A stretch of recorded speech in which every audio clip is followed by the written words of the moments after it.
E aí, beleza? Mais um vídeo de Illustrator aqui no canal. Nesse vídeo aqui eu vou te mostrar como e em que momentos usar a ferramenta Shape Builder, beleza?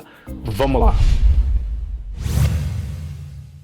Uma das coisas mais básicas e mais importantes do Illustrator, principalmente quando você está começando a mexer, é você aprender a mexer nessa janela aqui, ó, a janela Pathfinder. Por quê? Ela é a janela que vai te possibilitar algumas edições muito importantes em objetos, que você vai usar muito, vai ser uma das ferramentas mais usadas mesmo no Illustrator, que é essa aqui, ó, de você soldar, você aparar, interseccionar, né, criar um objeto aqui no meio e tal. E tudo bem, ela é muito poderosa, mas eu sempre tive uma certa dificuldade com a Pathfinder, por quê? Eu já falei aqui no canal algumas vezes que eu comecei aprendendo no Corel e depois vim pro Illustrator. E no Corel também tem a mesma ferramenta aqui de soldar, aparar e interseccionar. Porém, ele funciona de maneira diferente. Por exemplo, quando eu aparo aqui no Illustrator, ele apara um e some com o outro. No Corel ele funciona diferente. Ele para, mas deixa os dois objetos, né? Aí você só separa depois manualmente assim. E tudo bem, dá para usar no Illustrator tranquilamente. É só você dar um Ctrl C antes, né? Aparar e depois vir aqui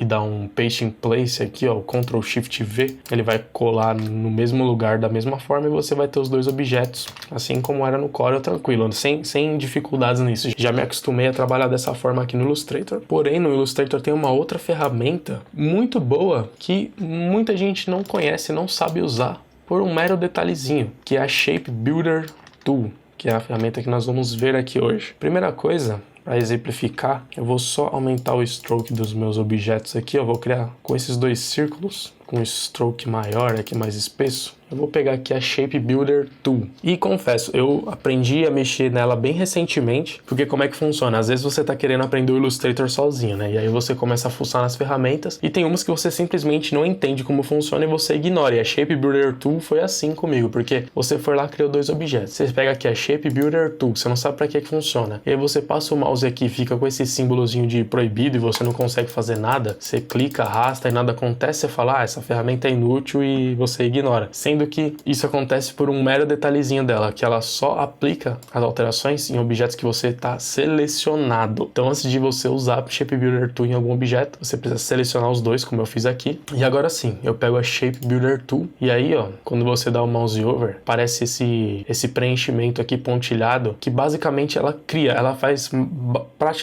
o trabalho aqui do Pathfinder aqui, ó, só que de maneira mais dinâmica. Então, por exemplo, eu selecionei os dois objetos. Ela, por padrão, ela sempre vai adicionar, tá vendo que tá um símbolozinho de mais ali do lado da minha seta? Ela sempre vai adicionar, se eu não usar não tô apertando o Shift e Ctrl nada, eu só vou clicar aqui, ó, ela adiciona um objeto. Dei um clique aqui, adicionou. Então agora quando eu clico e arrasto, ó, ela criou uma separação mesmo, ó. Ela criou uma separação desse porque eu só cliquei nesse, né? E os outros aqui estão inteiros. Então eu vou dar uns Ctrl Zs aqui e permanecer com meus dois círculos aqui para dar um outro exemplo. Por exemplo, selecionei as duas de novo. Se eu, em vez de só clicar, eu clicar e arrastar, veja aqui, ó, a partir desse momento, aquele strokezinho automático do Illustrator, ele mudou de azul para vermelho. O vermelho é o resultado do objeto caso eu solte o mouse agora. Então se eu soltar o mouse só aqui dentro, ele vai criar só essa meia luazinha aí. Se eu arrastar para dentro, ó, ele vai criar um novo círculo inteiro, porque ele soldou essas duas partes. Já se eu arrastar para cá, ele vai criar esses dois círculos juntos, quase um logo da Mastercard. E é exatamente o que aconteceu. Ele deu um soldar praticamente. É a mesma coisa que se eu tivesse selecionado os dois círculos e dado um soldar aqui com o Pathfinder. Se eu pegar a Shape Builder Tool, clicar e arrastar, ele solda os objetos. Então ela tem essa maneira mais dinâmica de você trabalhar. Então o que também ela me possibilita de eu extrair alguns objetos. Por exemplo, se eu pegar a Shape Builder Tool, aí como eu disse, por padrão, ela fica com esse maisinho aqui no cursor, mas se eu apertar o Alt, veja que o maisinho mudou para menos. Então, se eu clicar aqui, ela simplesmente vai deletar esse objeto aqui e vai deixar só esses dois restantes aqui. Isso aqui cria algumas possibilidades bem interessantes, porque muitos logos são criados dessa forma, né? Você cria um grid com círculos aqui, né?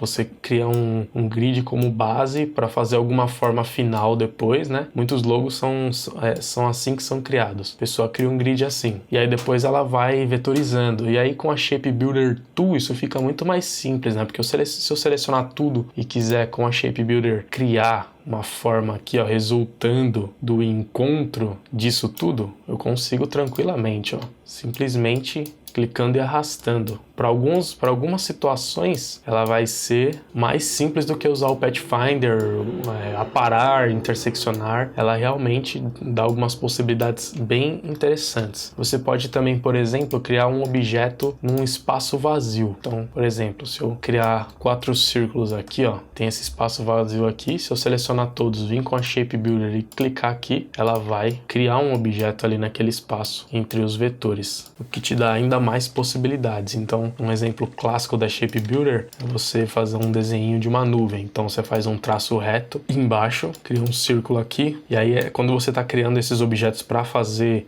algo com a Shape Builder, é sempre bom estar com os Smart Guides ligados, né? Porque eu consigo encaixar certinho os pontos aqui, ó, sem muito esforço, ó. Porque se eu fizer ele um pouquinho para fora, assim, ó, ela não vai conseguir fechar, ela vai entender que isso aqui é um espaço aberto, né? Então, sempre é bom você vir aqui no View, Smart Guides aqui, o atalho padrão é Ctrl U, que aí você consegue fazer esses acertos bem facilmente. Então, eu vou colocar 2 círculos aqui nas pontas, vou colocar um aqui interseccionando e um maior que os outros nesse meio aqui, ó. E aí, selecionando todos, se eu vier com a Shape Builder, mesma coisa, ó. O strokezinho vermelho automático ali é o resultado do meu objeto. Cliquei e arrastei por dentro de todos e pronto. Criamos uma nuvenzinha super simpática aqui, sem muito esforço, usando a Shape Builder Tool. Então fica aí mais uma ferramenta, mais uma opção para facilitar a sua vida quando você for criar os seus objetos, os seus logotipos aqui dentro do Illustrator. Beleza? Então você viu aí uma ferramenta super simples de usar, em vários momentos ela vai ser mais simples até do que usar o Pathfinder. É mais uma opção aí para você soltar a sua criatividade quando você estiver criando seus objetos, os seus logotipos. Se você gostou desse vídeo, já sabe, deixe seu like, que isso ajuda muito na divulgação do vídeo do canal. Se inscreva para receber os próximos vídeos, todas as segundas e quintas às 11 da manhã tem vídeo novo aqui. E te convido para conhecer o Apoia-se aqui do DS Tutoriais, que é uma forma de você ajudar o canal a crescer, a continuar e ganhar uma recompensa simbólica por isso. Se você quiser ver como ajudar as recompensas, é o primeiro link aqui da descrição, ou então esse link tá aparecendo agora aí na sua tela, beleza? Valeu, abraço!